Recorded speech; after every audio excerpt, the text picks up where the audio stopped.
Deixa eu raciocinar. Eu e a Débora falamos sobre isso esse fim de semana, de escrever um e-mail gigante na hora da raiva.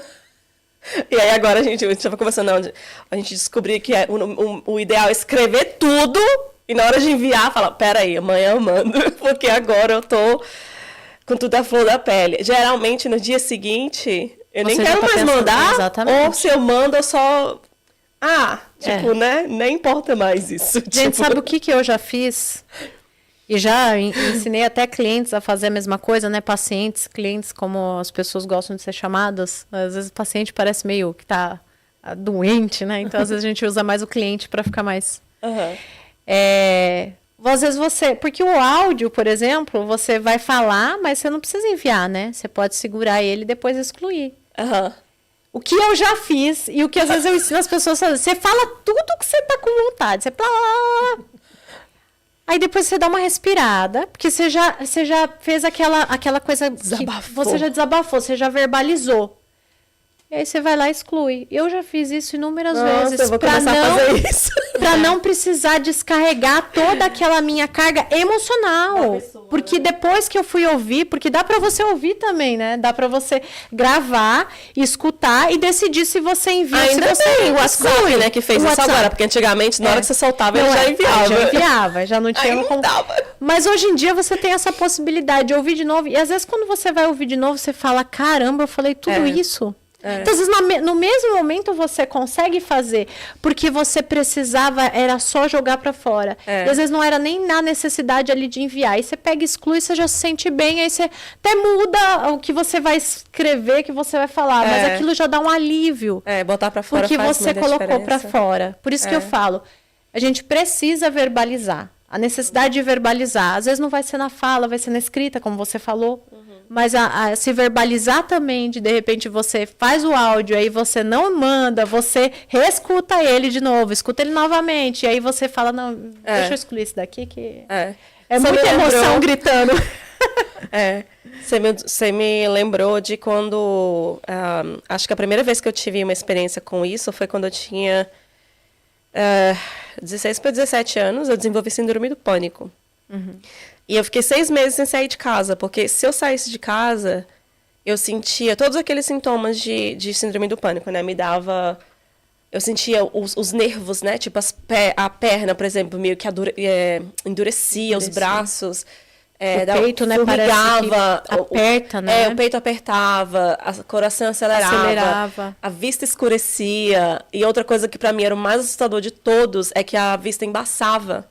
Parecia... Aí eu lembro que eu expliquei pro médico que a sensação que eu tinha... Isso é porque assim, eu fui no médico, ele fez milhões de exames, estava tudo certinho. Pra ver tudo lá do físico primeiro, pra depois descartar e ver que é psicológico. E aí eu expliquei pra ele que o que mais me assustava é que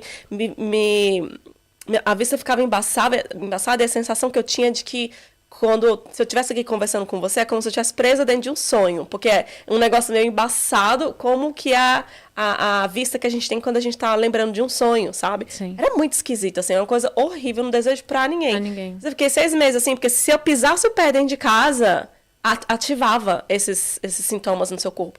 E como são sintomas físicos, jamais você vai pensar, se você não vai no médico, você não vai pensar que tá vindo da sua mente, né? E a partir daí eu passei a entender o poder da mente, porque pra minha mente conseguir fazer eu achar que eu tô morrendo, porque, tipo, eu achava que eu ia morrer ali, sabe? E aí foi a primeira vez que eu fui num psicólogo, né? E aí ela começou... Eu sempre fui de não falar o que eu sentia, né? Tanto que eu até já mencionei, não sei se foi pra você, que às vezes eu apanhava dos meus irmãos e minha mãe vinha e falava pra mim... aí eu ficava chorando. E aí minha mãe vinha, me achava chorando, meu irmão, minha irmã do lado, né? Meio que falando, minha irmã mais velha ficava, porque você tá chorando, tipo, né? Tirando sarro e tal. Mas aí minha mãe, eu lembro, até hoje, eu era pequena, mas eu lembro da minha mãe falando, menina, se defende, levanta, faz alguma coisa, não fica aí só sentada chorando. Mas eu não conseguia me defender, eu não conseguia falar quando alguém me magoava, eu não falava nada, eu guardava tudo pra dentro de mim, tudo. Dentro ou fora de casa, qualquer coisa que falavam que me magoava, que me chateava, eu nunca falava, tinha aquele medo de desagradar as pessoas e tal. E isso foi acumulando.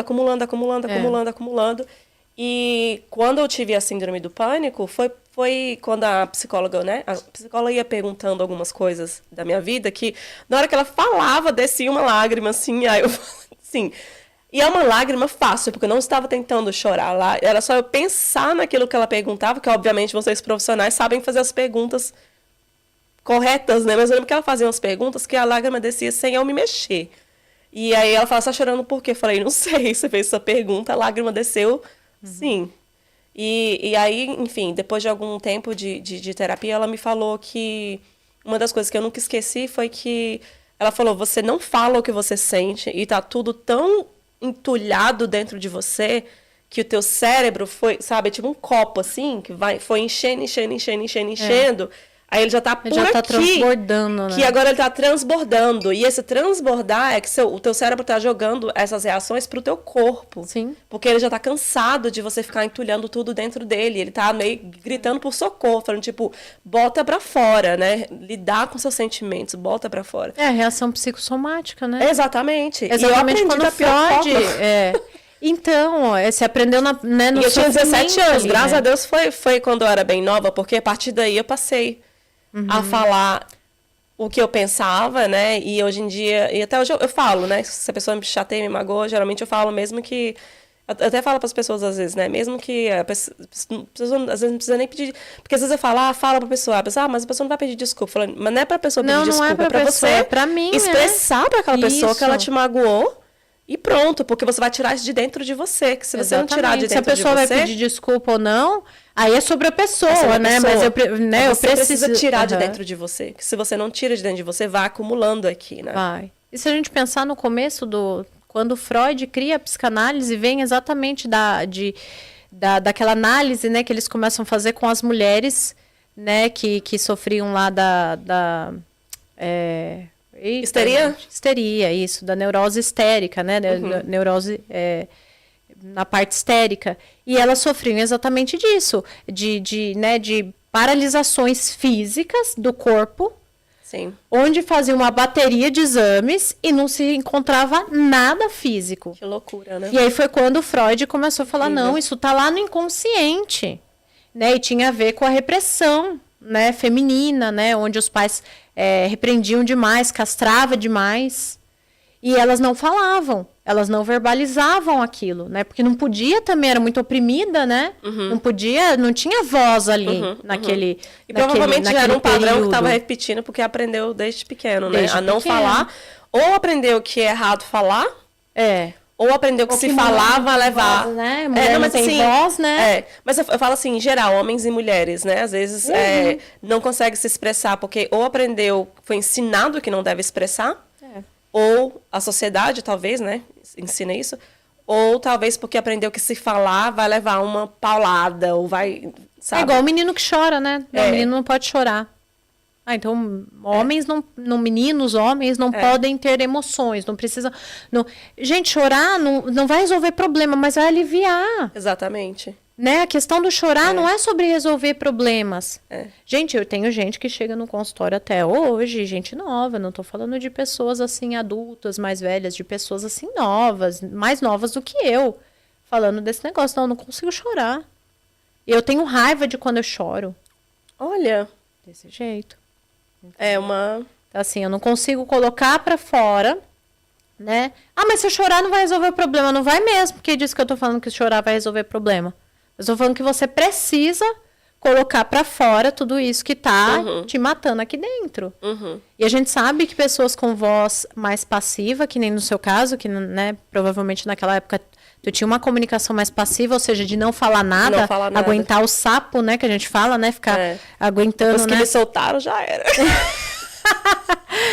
E aí, essas pessoas têm uma tendência muito maior de terem doenças psicossomáticas. Muito maior do que o reativo, né? Muito maior, porque o reativo causa nos outros. Ele causa nos outros, ele fala mesmo, ele é o tal do sincerão que eu falo, né? A tal da sincerona, o tal do sincerão, que ele fala mesmo, doa quem doer, não tá nem aí. Que também é um outro sintoma, que tem que ser trabalhado, né? O ideal seria a gente chegar na assertividade. Mas a gente não aprende assertividade de berço. Porque a gente vai lidar com pais reativos e passivos. É verdade. Né? Às vezes até com os dois. E às vezes a gente também tem a passividade em algumas situações, em outras situações a gente tem mais reatividade. Mas o ideal, né, o legal é a gente trabalhar para a gente ser assertivo. Sim. Ou seja, eu não vou me calar, mas eu também não vou ficar tentando afetar o outro, magoar o outro, destruir o outro. Você pode encontrar o ponto de equilíbrio. O ponto de equilíbrio, que é onde eu vou me posicionar. Você pode que é onde você falou. Eu não tô preocupado se o outro vai me desculpar, mas eu preciso falar pra ele o que ele fez pra mim e magoou. Tranquila. Sim. Não precisa brigar e, né? Você pode falar de uma forma tranquila. O que você fez me magoou. Estou magoado. Eu estou me...